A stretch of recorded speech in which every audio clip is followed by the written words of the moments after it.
ভাইরে ভাই এলএমসি ক্যামেরারও যে বাপ রয়েছে এটা অনেকেই জানেন। আজকের ভিডিওতে V9 Pro নামে নতুন আরও একটি জিক্যাম ক্যামেরা শেয়ার করব, যেটা দিয়ে ফটোগ্রাফি করলে পুরোটাই আপনি অবাক হয়ে যাবেন। তো লাখ টাকা খরচ করে ডিএসএলআর বা আইফোন কিনে ফটোগ্রাফি করতে হবে এমন কোনো কথা নেই। আজকের ভিডিওতে যে জিক্যাম ক্যামেরাটা শেয়ার করব, একটাবার ইনস্টল করে ফটোগ্রাফি টেস্ট করে দেখুন যে আইফোন বা ডিএসএলআর থেকে কত সুন্দর ফটোগ্রাফি করা যায়। তো বিশেষ করে যারা এলএমসির থেকে মোস্ট পাওয়ারফুল ক্যামেরা অ্যাপ খুঁজতেছিলেন তাদের জন্য আজকের এই ভিডিওটা খুবই গুরুত্বপূর্ণ। তো আমি স্টেপ বাই স্টেপ আপনাদের দেখিয়ে দেবো কীভাবে নতুন এই V9 Pro জিক্যাম ক্যামেরা অ্যাপটা ডাউনলোড করবেন, প্লাস সেটআপ করবেন, ফটোগ্রাফি করবেন, A to Z আজকের এই ভিডিওতে দেখিয়ে দেবো। তো ভিডিওটা ভালো লাগলে ভিডিওতে লাইক করতে ভুলবেন না, চ্যানেলটি সাবস্ক্রাইব করা না থাকলে সাবস্ক্রাইব করে দিয়ে বেল আইকনে প্রেস করে অল করে দেবেন। ফাইনালি আপনারা যদি আমার স্ক্রিনটাকে ফলো করেন তাহলে দেখতে পাচ্ছেন আমার ফোনে কিন্তু অলরেডি V9 Pro নামে নতুন এই জিক্যাম ক্যামেরা অ্যাপটা কিন্তু ইনস্টল করা আছে। সর্বপ্রথম আমি এখান থেকে ক্যামেরা অ্যাপটা ওপেন করে দেবো। তো দেখতে পাচ্ছেন আমার ফোনে কিন্তু V9 Pro ক্যামেরা অ্যাপটা ওপেন হয়ে গেছে। এখান থেকে পারমিশন চাচ্ছে, জাস্ট পারমিশনগুলো অ্যালাউ করে দেবো। পারমিশনটা অ্যালাউ করে দেওয়ার পর এখান থেকে ডানে ক্লিক করে দেবো, দেওয়ার পর এখান থেকে গট ইটে ক্লিক করে দেবো। দেওয়ার পর দেখতে পাচ্ছেন আমাদের ফোনে ক্যামেরা অ্যাপটা কিন্তু ওপেন হয়ে গেছে। এখন আমাদের যে কাজটা করতে হবে, ক্যামেরার ভিতর কিছু সেটিংস আসলে কাস্টমাইজ করে নিতে হবে, তা নাহলে কিন্তু ফটোগ্রাফি করতে পারবে না। তো যাদের ফোনগুলো একদমই নর্মাল টাইপের তারা আসলে একটা কাজ করে নেবেন, তাহলে খুব ইজিলি ভাবে আপনার ফোনে ক্যামেরা অ্যাপটা সাপোর্ট করবে।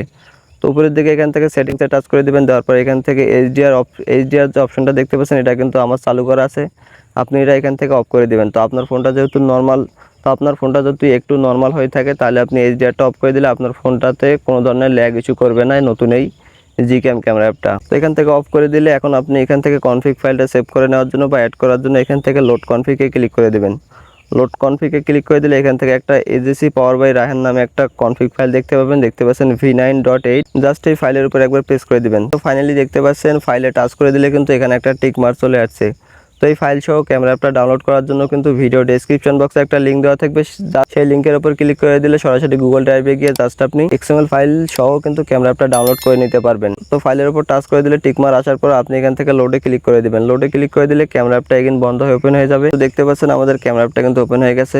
এখন এখান থেকে কনফিগ ফাইলগুলো দিয়ে ফটোগ্রাফি করার জন্য যে কাজটা করবেন, একদম উপরের দিকে অনেকগুলো টুলস পেয়ে যাবেন। এখান থেকে কর্নারে জাস্ট এই গ্যালারি অপশনটাতে প্রেস করে দিবেন। গ্যালারি অপশনে প্রেস করে দিলে এখান থেকে আপনি অনেকগুলো premium and latest config file দেখতে পাবেন। তো দেখলেন আমি কিন্তু জাস্ট একটা কনফিগ ফাইল সেটআপ করে নিলাম। জাস্ট এখন এখান থেকে দেখেন যে কতগুলো কনফিগ ফাইল কিন্তু সেটআপ হয়ে গেছে। তো এখান থেকে দেখতে পাচ্ছেন EQSKY, HD colour, green park, red Apple, black style, pixel colour, অনেকগুলো কিন্তু কনফিগ ফাইল এখানে কিন্তু দেওয়া আছে। তো এখান থেকে আমি আপনাদের একটা কনফিগ ফাইল দিয়ে ফটোগ্রাফি করে টেস্ট করে দেখাই যে কত সুন্দর ফটোগ্রাফি করা যায়। তো এখান থেকে আমার যেটা সিলেক্ট করা আছে আমি এখান থেকে সেটাই সিলেক্ট করে দেবো। দেওয়ার পর এখান থেকে ফটোগ্রাফি করার জন্য ফার্স্ট অফ অল আপনার ফোনের ডিসপ্লের উপর একবার প্রেস করে দেবেন, দিয়ে ছবিটাকে ফোকাস করে নেওয়ার পর এখান থেকে হোয়াইট ক্যাপচার যে বাটনটা দেখতে পাচ্ছেন এর উপর যতবার প্রেস করবেন ততবার কিন্তু ছবি তোলা হয়ে যাবে।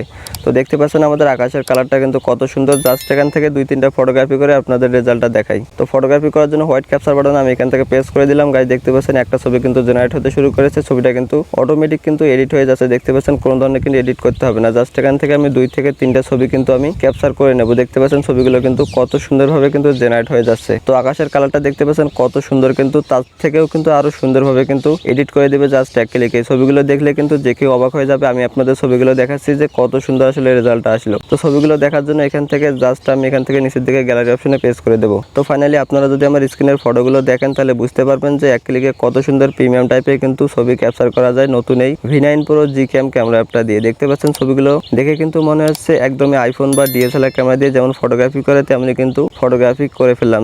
তো লাখ টাকার কিন্তু ডিএসএলআর ক্যামেরা বা আইফোনের কোনো প্রয়োজন হয় না। জাস্ট ছোট্ট একটা V9 Pro জিক্যাম ক্যামেরা দিয়ে কিন্তু লাখ টাকার আইফোনের মতো কিন্তু ফটোগ্রাফি করা যায়। দেখতে পাচ্ছেন কত সুন্দর কিন্তু ফটোগ্রাফি করে ফেললাম। তো এখান থেকে দেখতে পাচ্ছেন 3 থেকে 4টা ছবি কিন্তু জেনারেট করেছি। দেখতে পাচ্ছেন কত সুন্দর ছবিগুলো কিন্তু কালারটা চলে আসছে। গাইস আশা করি আপনারা বুঝে ফেলেছেন যে নতুন এই V9 Pro জিক্যাম ক্যামেরা দিয়ে কত সুন্দর প্রিমিয়াম টাইপের ছবি ক্যাপচার করা যায়। তো আমি কিন্তু আপনাদের বলেছি যে এলএমসি ক্যামেরার বাপ এই নতুন V9 Pro জিক্যাম ক্যামেরা অ্যাপটা। তো আশা করি আপনাদের প্রমাণ সহ দেখিয়ে দিলাম যে এলএমসিরও বাপ রয়েছে V9 Pro জিক্যাম ক্যামেরা অ্যাপটা। এখান থেকে যদি আপনারা ক্যামেরার ভিতর চলে আসেন তাহলে এখান থেকে দেখতে পাবেন জাস্ট উপরের দিকে কর্নারে প্রেস করে দিলে অনেকগুলো কিন্তু আপনারা কনফিগ ফাইল পেয়ে যাবেন। দেখতে পাচ্ছেন এখান থেকে অসংখ্য কিছু কনফিগ ফাইল আছে। এখান থেকে যেটা দিয়ে যে ধরনের ফটোগ্রাফি করা যাবে সেটারই কিন্তু লোগো দেওয়া আছে। দেখতে পাচ্ছেন কত সুন্দর সুন্দর কিন্তু জাস্ট লেটেস্ট কিন্তু XML ফাইলগুলো দেওয়া আছে। তো আশা করি আজকের এই ভিডিওটা ভালো লেগেছে। ভিডিওতে লাইক করতে ভুলবেন না এবং চ্যানেলটি সাবস্ক্রাইব করা না থাকলে সাবস্ক্রাইব করে দিয়ে বেল আইকনে প্রেস করে অল করে দেবেন। তো সবাই ভালো থাকবেন, সুস্থ থাকবেন, আল্লাহ হাফেজ।